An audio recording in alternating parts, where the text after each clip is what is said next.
Hey everyone, it's Michael from More and More Living, coming to you today with a recipe for Rugelach. Rugelach is a delicious, buttery, flaky pastry that can be filled with nuts, fruit, or in the case of this recipe, chocolate.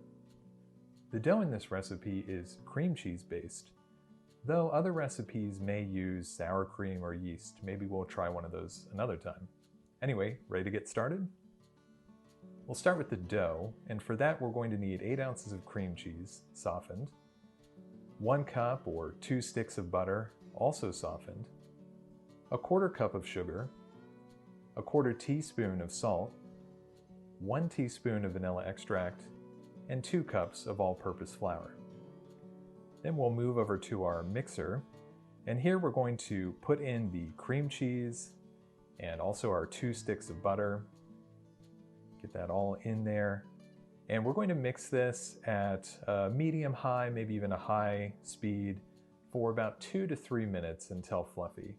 So we're just going to speed through the mixing part because I'm sure you don't want to watch 3 minutes of cream cheese or butter being combined. But hey, maybe you do. Maybe we should make that a different channel. Anyway, once that's all combined, we'll go ahead and lift up the mixer here. And we're going to get our other ingredients. We're going to add the sugar now, also our salt, there goes the salt, and finally the vanilla, get that in there, and then we'll put the mixer back down and combine that. And this should only take another minute or so, but again, we'll just speed through that so we can get on to our next piece of business here. So that looks pretty good. Lift up the mixer again, and take our last ingredient for the dough, which is our flour. Put all 2 cups of flour in there, and then we're going to stir it, and make sure to do this at a lower speed because you don't want the flour jumping out of the bowl. And you're really going to do this just until it's combined, and it's going to be a very sticky dough, as you're going to see here when we lift up the mixer. So this looks pretty good. Now I've prepared a floured workspace here, and I'm going to transfer the dough from the mixing bowl onto it. And you can see just how much this dough wants to stick to the mixing bowl. So it took me a few minutes to get the dough out of here, so we'll just speed through that. So now what I'm going to do is just form this into a ball. I'm not going to do any kneading of it necessarily, just getting it into a ball, getting all those little pieces there. You can see it it's kind of coming apart, so just kind of shove those pieces back inside of your dough ball and form that up. And this looks pretty good to me. So the next thing that we're going to do, after we formed it into a ball, you've made this beautiful ball now, we're going to now tear it apart into 4 roughly even sized pieces here. So each one of these is going to be used to create smaller batches of Rugelach, and we'll see that a little bit later in the video. So about 4 even pieces, and then I just put these into sandwich bags because that's what I had on hand. You could certainly use saran wrap to put your dough balls into. It's not like we're covering these in oil like you might for other dough or anything. We're just kind of putting it in here to keep safe and clean. So next, we're just going to seal up our sandwich bags here. And once we've done that, we're going to transfer them over to the fridge and let them rest in there for at least an hour. So we'll come back in an hour, and now let's make the filling. And for this, we're going to need 8 ounces of cream cheese, softened, 1/4 cup of sugar, 1/4 teaspoon of salt, 1 egg, 1/4 teaspoon of vanilla, 1.5 teaspoons of all-purpose flour, and 4 ounces of dark chocolate melted. You could also use semi-sweet chocolate if you prefer, if you want something a little sweeter. Back over at our mixer, we're going to add in that cream cheese. Now we'll bring in the sugar, get that added to the mix, and our flour. We'll add that into the mixing bowl, and oops, didn't quite get all of the flour in there, but that'll be all right, I think. Next up, we've got our salt. Left a little of that behind too, but it's still going to taste good. And finally, our vanilla. And we'll just get that mixing up at about a medium speed until it looks smooth. So go ahead and put the mixer down here, get it mixing, and then let's just fade into when it looks all nice and smooth so you don't have to watch that happen. So this looks pretty good. Turn off the mixer now. And now bring in that melted chocolate. And definitely going to want to use a spatula here to really scrape out all of the chocolate from your bowl. Make sure you're getting all of that goodness here. And it did take me a minute, so we'll just fast forward through that. And now we will mix that up until combined, until it's looking like a chocolatey cream cheese goodness.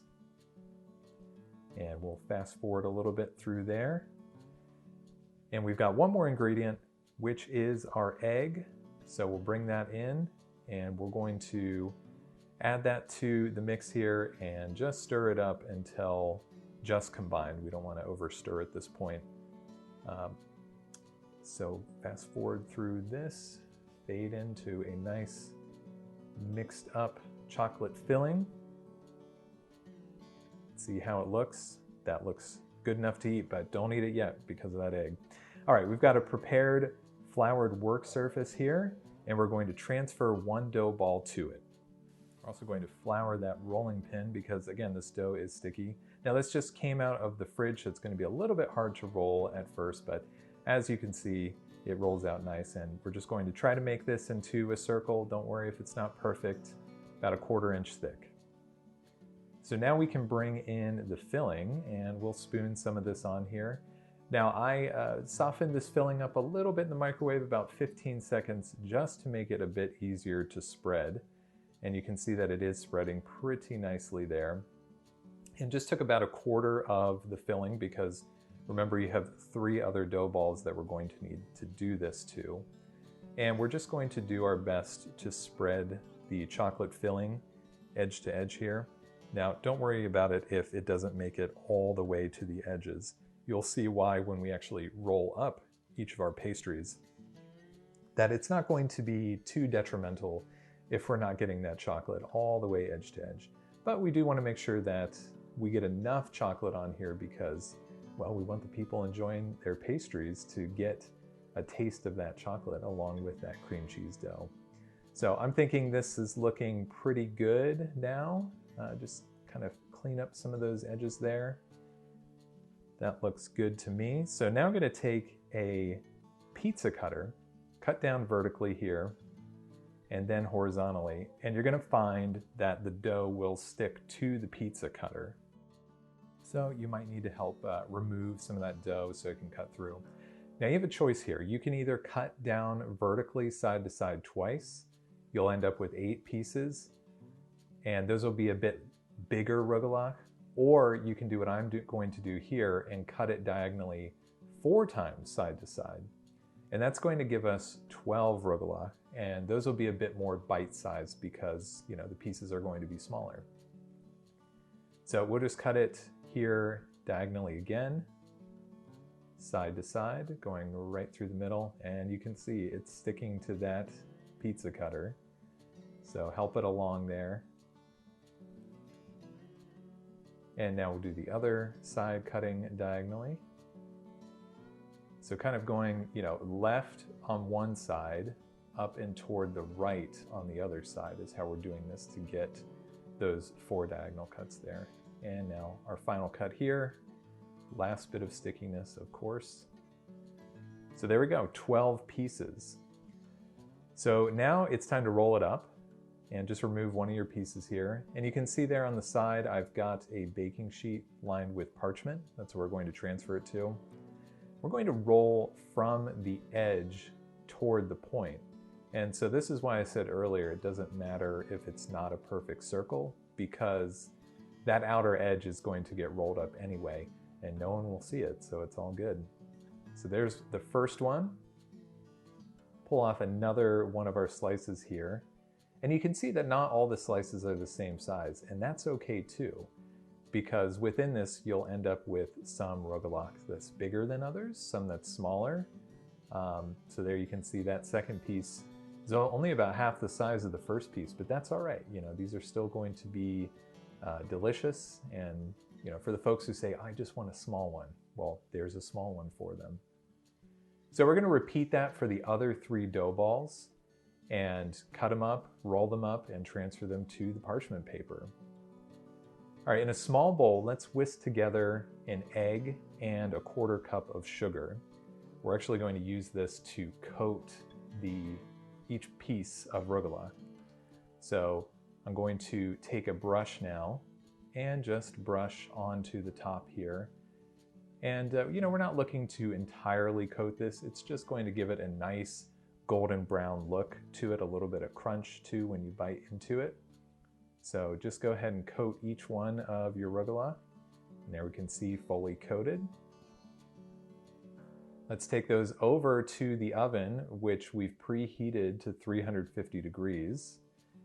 And we're going to just place them into the oven.